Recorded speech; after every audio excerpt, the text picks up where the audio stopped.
Dès que je suis rentré dans sa chambre, le petit n'attendait que moi. Il était assis sur le côté, et moi je suis venu m'asseoir à côté de lui. J'ai vu qu'il était assis sur le côté, il était occupé de jouer avec son PC et sa tablette. Je me suis assis et je devais ausculter. Je devais ausculter son dos, ses poumons et son cœur. Alors je l'ai regardé très concentré en train de jouer à la tablette. Sentant le lit qui venait d'être changé, je me suis assis à côté de lui, et je lui ai dit : « Ça va ? Tout va bien ? » Il a tourné la tête un instant, a haussé les épaules et a continué de jouer avec sa tablette en main.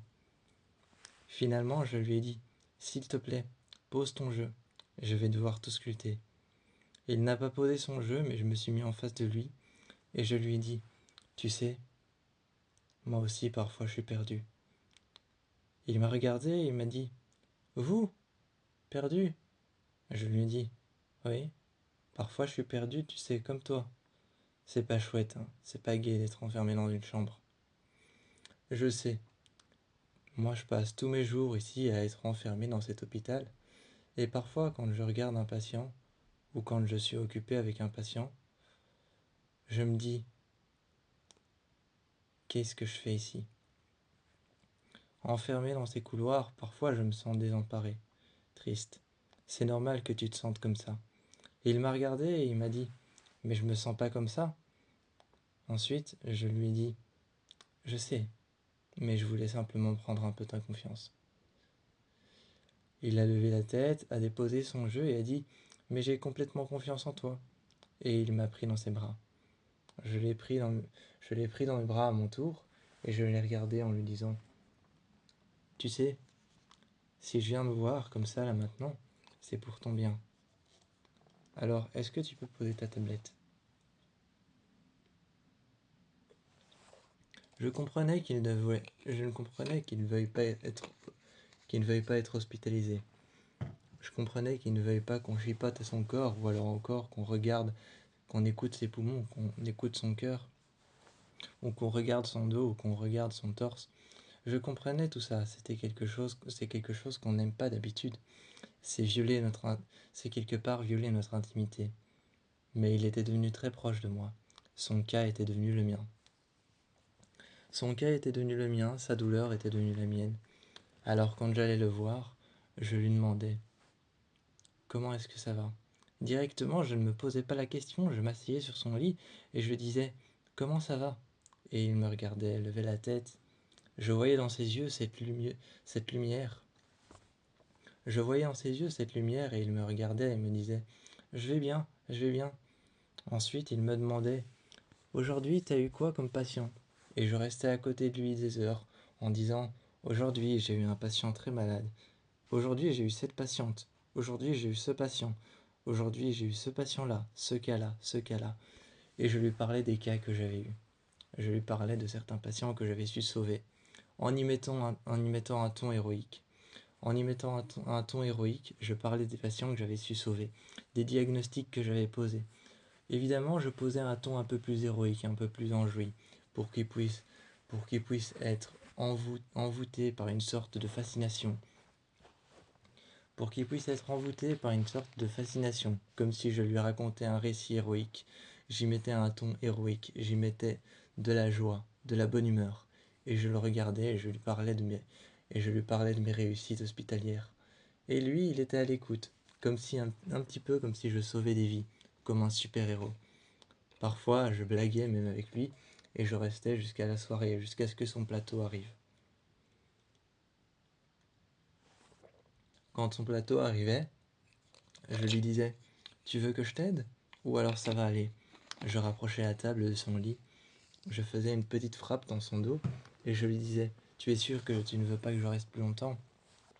Quand j'étais de service de nuit, je lui disais que j'étais de service de nuit, et que je repasserais dans 1 ou 2 heures.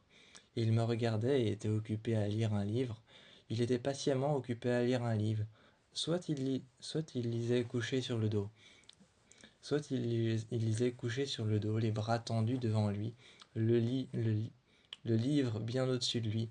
Écarté à une page, il lisait, les bras bien tendus, couché sur le dos, ou couché sur le ventre, et il lisait. Il faisait juste pile poil la taille du lit, il lisait couché sur le ventre. De temps en temps, il relevait un peu le dossier pour pouvoir appuyer ses bras, et il appuyait ses coudes juste contre le lit, en relevant ses bras avec le dossier relevé. Je le regardais. Parfois, je me disais, ce garçon, franchement, quel survivant. Parfois, j'avais à peine le temps d'ouvrir la porte qu'il avait déjà accouru dans mes bras. Il me tenait les jambes en me demandant pourquoi est-ce que je venais aujourd'hui. Je lui disais que je venais poser un diagnostic. Il me demandait qu'est-ce que tu vas me dire? Et je lui disais des choses comme par exemple ça je ne te le dirai que si tu vas dans ton lit. Il accourait dans son lit, il montait sur son lit, prenait son livre, le posait sur le côté, il coinçait son doigt à la page à laquelle il s'était arrêté, et il me regardait en m'écoutant attentivement, les jambes croisées. Son regard brillait et ses cheveux châtains, dans lesquels il passait sa main, il était occupé de me regarder attentivement. Moi, je m'asseyais sur une table et je lui disais alors, et il regardait attentivement, non pas mon regard, mais les papiers que j'avais en main, comme s'il essayait déjà de les lire alors que je n'avais pas commencé. Je posais mon diagnostic, je lui disais que ses poumons allaient amplement mieux avec, avec l'inhalateur que je lui avais donné et les médicaments qu'on lui avait donnés, des médicaments liquides et certains tests qu'on avait faits. Je lui ai dit que tout allait mieux. Et il m'écoutait, il me regardait, et lorsque j'étais sur le point de partir, souvent il me demandait est-ce que tu peux rester un moment avec moi? Je lui disais que j'avais un patient, mais je ne pouvais pas résister à son regard brillant, à son regard pétillant et scintillant. Alors je lui ai dit ok, je reste avec toi, qu'est-ce que tu veux qu'on fasse? Et je l'ai vu sortir une mallette en bois. Je me suis demandé ce que c'était, pourquoi un garçon de si jeune âge sortait une mallette en bois. Il l'a dépliée et l'a posée. Il m'a donné tout un pa- il m'a donné tout un sachet avec des pions noirs, et lui a gardé les pions blancs. J'avais tout de suite compris qu'on allait faire une partie d'échecs. Je me suis assis sur son lit de la même manière que lui, et je lui ai dit de l'échec? À ton âge? Il m'a regardé avec un regard encore brillant, c'était peut-être la lumière de l'extérieur qui se reflétait en ses yeux, et m'a dit ce que tu sais pas sur moi, c'est que je reflète beaucoup de secrets. Je l'ai regardé et je lui ai dit tu veux plutôt dire que tu caches beaucoup de secrets. Il m'a regardé avec un sourire et a avancé un pion. Je l'ai regardé et je lui ai dit tu ne m'attends pas pour jouer? J'ai avancé un pion et il a avancé un pion. On a commencé à jouer à deux jusqu'à ce qu'une infirmière rentre et me dise tu es appelé par un patient depuis au moins 30 minutes. Je lui ai dit qu'on reprendra cette partie avant, qu'on reprendra cette partie qu'on a commencé un peu avant. Je lui ai dit on la reprendra après. Alors, alors ma collègue est venue me chercher, j'ai été voir mon patient et je suis revenu. 1 heure après, il avait laissé le plateau sur le côté. La partie n'avait pas bougé, mes pions n'avaient pas bougé tels que je les avais déplacés, ils étaient restés sur l'échiquier. Le lendemain, le même genre de jeu est apparu sur son. Le lendemain, je suis arrivé chez lui, je suis arrivé dans sa chambre, j'ai frappé et j'ai dit tu sais qui c'est? Et il m'a dit vas-y rentre, j'ai une surprise pour toi. Je suis rentré, le même genre de jeu, le même genre de stratégie, le même genre de jeu de stratégie est apparu juste sur son lit. Il avait déposé un toucher-coulé, exactement le même genre de jeu, le même genre de plateau, avec du style A4, A3, A6, B5, B9, toutes posées, toutes alignées, toutes posées, horizontalement et verticalement. Il a commencé à poser un gros bateau, et puis moi à côté j'ai posé un bateau militaire. Il m'a dit tu devrais te déplacer dans les airs, moi je vais me déplacer avec la marine. J'ai commencé à jouer avec lui et je lui ai dit tu ne devrais pas me dévoiler tes stratégies. Tu m'as toi-même dit que tu cachais beaucoup de secrets. En me disant que tu vas te déplacer avec la marine, maintenant je sais que je vais devoir utiliser les avions. Et on a joué à toucher couler 1 ou 2 heures. Et juste après, des médecins sont venus le chercher pour un examen.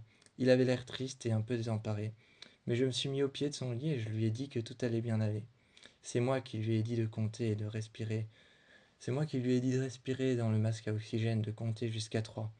Ensuite, lorsqu'il est revenu, on a continué notre partie. Évidemment, il ne se souvenait de rien, alors j'ai dû tout lui réexpliquer. et on a continué notre partie jusqu'au soir. Le soir, j'ai continué mon service de nuit, et il m'appelait de temps en temps. J'ai lu une BD avec lui et il m'a fait de la place dans son lit.